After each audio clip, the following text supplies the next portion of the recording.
Ameerika Ühendriigid valmistuvad avatud sõjaks Hiina ja Venemaaga. Pentagon eraldab 10 miljardeid ümberrelvastamiseks ja rakettide ostmiseks. Kirjutab ümber tuumadoktriini ja käivitab mitme miljardi dollari suuruse aatomi allveelaevade ehitamise programmi. Täna, 5. augustil, sai korraga teatavaks mitu Ameerika kaitseametkonna otsust, mis kokkuvõttes loovad pildi ettevalmistusest palju ulatuslikumaks vastasseisuks kui praegused lokaalsed konfliktid Ukrainas ja Lähis-Idas. Pentagon töötab välja uut salastatud tuumastrateegiat just regionaalse konflikti puhuks Hiina või Venemaaga. Paralleelselt eraldas USA merevägi peaaegu $80 miljardit atoomi all veelaevade tootmise laiendamiseks. Samal ajal kõlab Euroopas avalikult üleskutse valmistada ette oma Ameerika toetusest sõltumatu kaitseplaan, juhuks kui peaks puhkema otsene sõda Venemaaga. Sest selle üleskutse autor väidab, et Moskva kineetiline sõda Euroopa vastu võib alata juba lähiaastatel või isegi kuudel. Siin on ilmunud väga palju üksikasju selle kohta, kuidas Ameerika tõepoolest seab end ümber täiesti uutele sõjalistele rööbastele ja ilmselgelt valmistub millekski suuremaks. Selles saates analüüsime iga üht neist 3 otsusest eraldi ja seda, mis neid ühendab. Minu nimi on Aleksei Betši, hakkame koos neid teemasid lahkama. Kuid enne kui alustame, palun kontrollige kohe praegu, kas te olete sellele YouTube'i kanalile juba tellinud, sest võib-olla te vaatate, aga ei ole siiani tellinud. Vajutage tellimise nuppu, me liigume 300 000 tellija poole. Seega olen tänulik iga teie toetuse eest. Tellige kindlasti. Alustame siis Ameerika Ühendriikide uue tuumastrateegiaga, sest see on tänase saate kõige sisukam ja kõige murettekitavam osa. Arendust juhib Pentagoni poliitikaosakonna juht Elbridge Colby, nagu ta ise ütleb, regulaarse tuumapoliitika ülevaatuse raames, mis traditsiooniliselt viiakse läbi iga uue USA presidendi administratsiooni ajal. Kuid praeguse ülevaatuse sisu läheb siiski kaugelt üle tavapärase rutiinse protsessi piiride. Ei, siin tulevad kardinaalsed muudatused. NBC Newsi allikate andmetel seab dokument kahtluse alla tuumarelva kasutamise senise lähenemise, mis on aastakümneid praktiliselt muutumatuna püsinud. Donald Trumpi uue strateegia võtmeelement on suurenenud tähelepanu võimalusele kasutada lühimaa taktikalist tuumarelva just regionaalse konflikti korral Hiina või Venemaaga. See tähendab, et jutt ei käi globaalse strateegiliste löökide vahetusest vastastikuse tagatud hävingu põhimõttel, nagu seda kogu külma sõja vältel mõisteti, vaid piiratud regionaalse väiksema võimsusega tuumarelva kasutamise stsenaariumist. Muide, Washingtonis ei varjata üldse, et on otsustatud oma lähenemisviise ümber hinnata. Kohe pärast seda, kui Venemaa paigutas just taktikalise tuumarelva Valgevenesse ja ähvardas seda kasutada Ukraina vastu. Ja nüüd Washingtonis Pentagoni esindajad ütlevad, kuulge, me peame oma strateegia ümber vaatama, et saaksime seda taktikalist tuumarelva kasutada ükskõik millises konfliktis. Kuigi NBC Newsi andmete, need ettepanekud on juba pälvinud kriitikat USA seadusandjate ja sõjaväelaste seas, kes kardavad, et see viib tuumarelva kasutamise läve järsu languseni. Selle kriitika loogika on arusaadav. Kui lühima taktikalist tuumarelva peetakse realistlikuks, kasutatavaks vahendiks piirkondlikus konfliktis, mitte kui äärmuslikku viimast abinõud, siis väheneb ka psühholoogiline ja strateegiline barjäär selle kasutamiseks. Ja just seda kardavad nii dokumentide kriitikud kui ka Ameerika süsteem ise. Ehk tegelikult kardavad nad, et taktikalist tuumaraketti hakatakse võrdsustama tavalise tiibraketi või ballistilise raketiga. See tähendab, et sellise taktikalise tuumaraketi kasutamist hakatakse pidama täpselt samaväärseks tavalise tiibraketi või ballistilise raketi väljalaskmisega. Aga miks see juhtub just praegu? See on samuti huvitav. Asi on selles, et selle aasta veebruaris lõppes Start 3 lepingu kehtivusaeg Venemaa ja USA vahel. Just selle kokkuleppe, mis aastakümneid piiras mõlema poole strateegiliste tuumarelvade arvu. lepingut ei pikendatud, kuid samas on Washingtonis korduvalt rõhutatud, et iga uus sarnane leping peab hõlmama ka Hiinat. See tähendab, et varasem kahepoolne relvastuse piiramise loogika ei peegelda enam tegelikkust, vähemalt Ameerika poole arvates, kus tuumapotentsiaali kasvatavad samaaegselt nii Moskva kui ka Peking. Nagu öeldakse, ei saa enam sõlmida mingit piiravat kokkulepet ainult Moskva ja Washingtoni vahel, kui Peking jääb kõrvale. Varem, selle aasta kevadel, rääkis Pentagoni juhi abi Robert Kadlik otse kriisist, mille põhjustas vajadus heidutada korraga 2 tuumariiki. Just see topeltheidutuse kriis ongi see sisuline põhjus, miks valmistatakse ette dokumenti, mis on suunatud korraga 2 potentsiaalsele vindele, mitte ainult 1 nagu varem. Paralleelselt tuumastrateegia ümbervaatamisega ilmus ka konkreetne, rahaliselt üsna märkimisväärne otsus, mida saab juba praegu käega katsuda.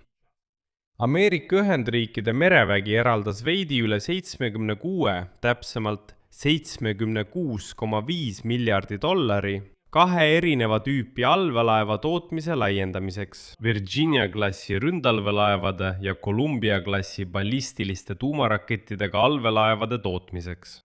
Ametlik ministeeriumi sõnastus kõlab järgmiselt. Täiendav rahastus on suunatud USA tuumaheidutuse tugevdamisele ja Ameerika tööstuse toetamisele. Ja pöörake tähelepanu just nende 2 tüüpi allveelaeva valikule.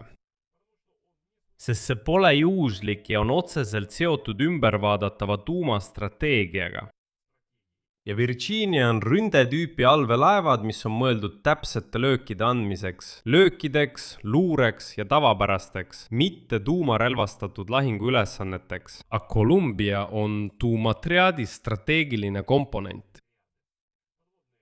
Need on allveelaevad, mis kannavad mandritevahelisi ballistilisi rakette, mille ainus ülesanne on heidutus pideva vastase eest varjatud tuumavastu löögiähvardusega.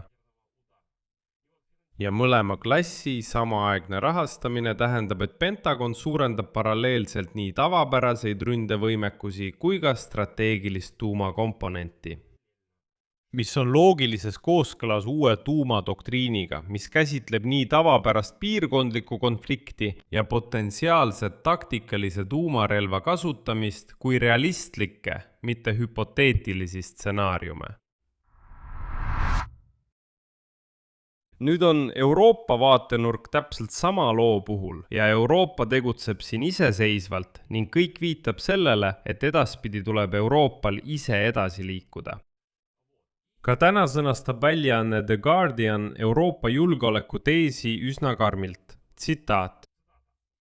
Venemaa imperialistlikud ambitsioonid algavad Ukrainast, kuid sellega need ei piirdu.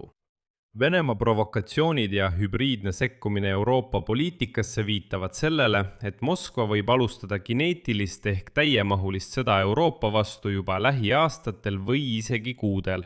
Just selle taustal hakkasid Euroopa riigid, eriti need, mis asuvad Venemaa piiride lähedal, suurendama oma kaitse-eelarveid. Ja eraldi analüüsib väljaanne The Guardian praegu Euroopa poliitikas populaarset loosungit, mis kõlab järgmiselt. Tugevam Euroopa, tugevamas NATOs. Ja The Guardian ütleb, see loosung on eksitav, see on täielik jama. Loogika on selline. Jah, eurooplased tõepoolest suurendavad oma enda sõjalist võimsust, aga kogu allianss tervikuna nõrgeneb ilma Ameerika Ühendriikide täieliku osaluseta. Ehk siis puhtalt aritmeetiline üksikute Euroopa armeede tugevdamine ei kompenseeri automaatselt seda kaitsetaset, mida aastakümneid on taganud just Ameerika sõjaline kohalolek ja Ameerika ressursid kollektiivkaitse alusena. Ja siin on otsene loogiline seos kõige sellega, mida me selles saates veidi varem arutasime. Väljaande The Guardian üleskutse mõte seisneb selles, et Euroopa ei peaks lihtsalt suurendama oma relvastuse mahtu, eraldama rohkem raha relvadele ja kõik. Ei. Euroopa peab välja töötama oma iseseisva kaitseplaani juhuks, kui peaks algama sõda Venemaaga, mitte lootma automaatsele ja piisavalt demokraatlikule Ameerika kaitsele. See on täpselt sama loogika, mida kinnitab ka see läbivaatamisel olev Pentagoni tuumastrateegia. kui Ameerika sõjaline ja tuumastrateegia valmistuvad nüüd ametlikult 2 võimalikuks rindeks korraga, Hiina ja Venemaa vastu. Ja enda tavarelvastuse varud on juba paralleelse sõjaga Iraaniga ammendunud. Nii palju, et Washington, nagu te teate, on sunnitud isegi Ukrainale keelduma Patrioti süsteemi valmistõrjerakettide tarnimisest. Siis on Euroopa pealinnadel kõik põhjused kahelda, et otsese kokkupõrke korral venelastega Ameerika toetus saab olema kiire, täielik ja piisav just siis, kui seda vaja on. Seega paneme need 3 tegurit kokku üheks tervikpildiks.